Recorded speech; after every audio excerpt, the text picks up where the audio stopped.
Hi guys, I thought I'd cover this interesting article today. Came out August 24th, about a week ago now. I've not actually seen it covered online yet, which I'm quite surprised at. Anyway, you can now, in Sydney, be ejected from a nightclub just for staring at someone. Anyway, let's have a look at this article from the New York Post. Sydney nightclub, Club 77, apparently it's a big popular club. Apparently the ban's starting without verbal consent. Let's just have a look what they say here. A nightclub in Sydney, Australia has banned staring unless the person doing the staring gets the prior consent of the person they are staring at to continue staring. Wow, that's a bit of a mouthful and tongue twister there. Anyway, a failure to get consent could result in the police being called. It's also discouraged people from coming if their sole purpose was to meet someone to pick up. Now, in my clubbing days, yeah, you went out with the intention to pick someone up, and I think most people did. It was the accepted thing. But something that's obviously in this day and age people don't do, apparently. Club 77 in Darlinghurst in Sydney's inner east gave staring as an example of an action that would be in contravention of its new safety and harassment policy. Now I'd love to see this policy, to be honest. Is this clickable? It is actually, yes. No, here we go. So at Club 77 we are continuously striving to create a safer and truly open space for our club goers and employees. We operate a zero tolerance policy on harassment of any kind. Okay. Club 77 is not a place to come if your sole purpose is to pick up. If you do come in and are approaching multiple people or giving unwanted attention to someone, you are going to attract the attention of our security, who have been instructed to stop this kind of behaviour. Now, I can see approaching multiple people continuously, that might be seen as a bit creepy, definitely. But they go on, creating a safe space goes beyond implementing practices to deal with incidents after they have happened. We also have an obligation to educate new club goers and help them understand what is considered unacceptable behaviour inside the venue and on the dance floor. Now, I don't know about you, but I think I'm adult enough to know what is acceptable and what isn't. Some people might not, some people might have a few drinks and get a bit carried away. But anyway, as a nightclub we encourage you to interact with strangers. However, any engagement must begin with verbal consent. This also applies if you are, for example, staring at someone from afar. If the attention you are giving someone is unwanted, that is considered harassment. Now, in my day and age, if a woman didn't want you to look at them or didn't want you to approach them, then they'd say so.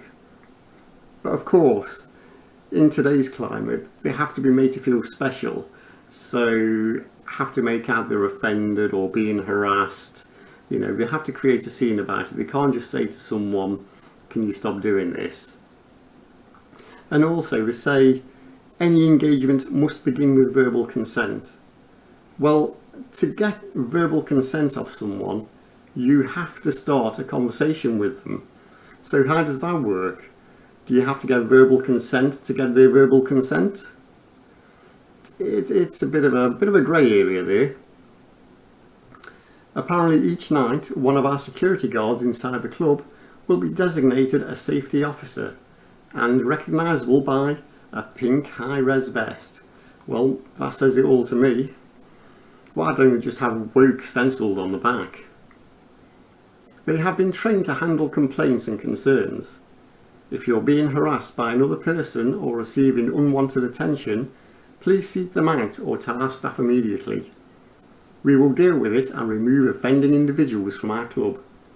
We adapt a policy of always believing the report in cases of harassment and feeling unsafe. So there you have it. The person who's actually doing the complaining don't have to provide any evidence or anything else. They'll be believed, and the other person will be either ejected from the club or, even worse, could have the police called on them. So, you know, you can imagine you're going for a night out, you've gone to the club, you're having a few drinks, you're having a good time, you're having to look in the, you know, the way of an attractive woman. She sees you doing this, she doesn't find you attractive, takes it the wrong way, complains about you, and you end up being arrested. Now, some people might say that's a bit of an extreme example, but I can guarantee that this kind of thing will happen. They go on, if we receive reports of any behaviour that has made someone feel uncomfortable, the reported individual will be removed from the venue and the police will be called. We do this to make everyone feel safe and ensure our patrons are comfortable approaching staff if anything has made them uncomfortable or unsafe. So they say they're doing it to make everyone feel safe, but as a man going to this club I would feel extremely unsafe, because I know that if I look at the wrong woman then I could be ejected from the club and be arrested just for looking in someone's direction. And if someone complains that you're staring at them for a certain length of time, doesn't that also mean that that person had to have been staring at you for the same amount of time to be able to see you doing it? So what's to stop you saying that they were staring at you and you felt uncomfortable? How do they police that? Club 77 is committed to developing and nurturing a strong culture of consent. We encourage feedback on how we continue to improve and ask all our community to please help us improve our space. We value your safety more than your politeness, and you should feel empowered and to provide feedback on our business practices. And they're going bold there, be respectful, enjoy the moment, look after your friends, and don't forget verbal consent. So let's go back to the article here. I think the rest of the article is pretty much paraphrasing what's been said in the safety and harassment policy. If we go down, yeah, exactly the same thing. Oh, it says staring was highlighted as one form of harassment. Unbelievable. The venue's policy, first reported by the Daily Telegraph, said it encouraged people to interact with strangers, but any engagement must begin with verbal consent. Wow, I mean, this is taking spontaneity. This is taking approaching people off the cuff to a whole new level. To say, if a person being glanced at took offence, the club are looking in that direction could be kicked out. Staring at someone from afar could be considered harassment. I mean, it really is unbelievable. They say those who replied to the post on social media largely gave it their support. Backing this 100%, said one. Amazing, positive party culture all the way, said another. Club co-owner Dan Gorrell told the Daily Telegraph no one had been ejected from the club for staring as of yet, but he wanted to lay the ground rules as the club was becoming increasingly popular with young people. So there you have it. People want to go out, they want to feel safe. Quite rightly. They don't want people chasing after them. The response to it has been extremely positive.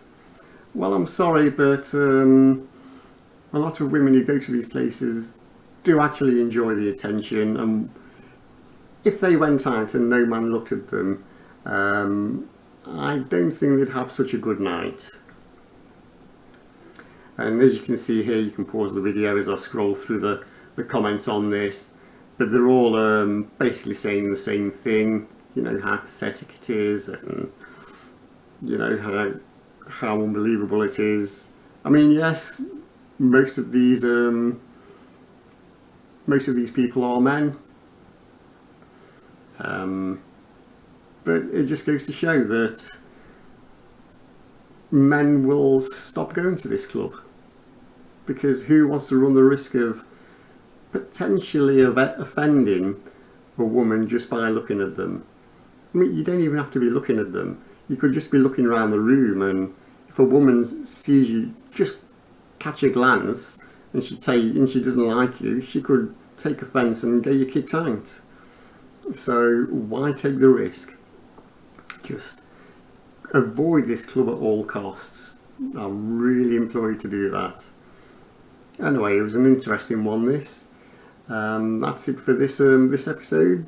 Leave any comments down below, and stay safe out there.